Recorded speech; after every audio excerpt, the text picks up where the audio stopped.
কুড়িগ্রামের রৌমারী সীমান্তে শূন্য রেখায় ৩ দিন ধরে নারী শিশুসহ আটকে আছে ৯ জন। এদিকে জামালপুরের দেওয়ানগঞ্জ সীমান্তে এক ব্যক্তি পুশিনের চেষ্টার অভিযোগ উঠেছে। বর্তমানে ওই ব্যক্তি দুই দেশের মধ্যবর্তী শূন্যরেখায় অবস্থান করছেন। কুড়িগ্রামের রৌমারী সীমান্তে ৩ দিন ধরে অনিশ্চয়তার মধ্যে কাটছে নারী শিশুসহ ৯ জনের জীবন। ৭৪ ঘন্টারও বেশি সময় ধরে তারা অবস্থান করছেন বাংলাদেশ ভারত সীমান্তের শূন্যরেখায়। এদিকে মঙ্গলবার রাতে জামালপুরে ঝাউডাঙ্গা বিওপির অধীন সীমান্ত পিলার সংলগ্ন মধ্যের চর এলাকায় এক ব্যক্তিকে পুশিনের অভিযোগ উঠেছে। স্থানীয় সূত্রে জানা গেছে বিএসএফ ওই ব্যক্তিকে বাংলাদেশে প্রবেশ করানোর চেষ্টা করছে। তবে বিষয়টি টের পেয়ে সীমান্তে অবস্থানে বিজিবি সদস্যরা।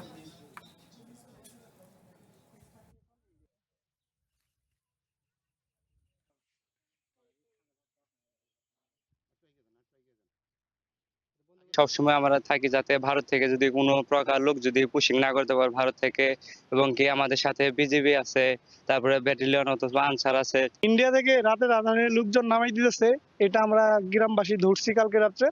ধরার পরে এখানে আবার আমরা নিয়ে আসছি, ওদের আবার পাঠাই দিতেছে। আমাদের সঙ্গে আছে বিজিবি, আর আমরা গ্রামবাসী সবাই মিলে পুশিং ঠেকানোর জন্য এখানে পাহারা দিচ্ছি। এলাকার নারী এবং পুরুষ এবং ছোট শিশু থেকে শুরু করে যারা একটু বোঝে, যারা আছে সবাই বিজিবির সাথে সহযোগিতা করতেছে যাতে কোনোভাবেই বাংলাদেশে পোষণ করা সম্ভব না হয় তাদের জন্য।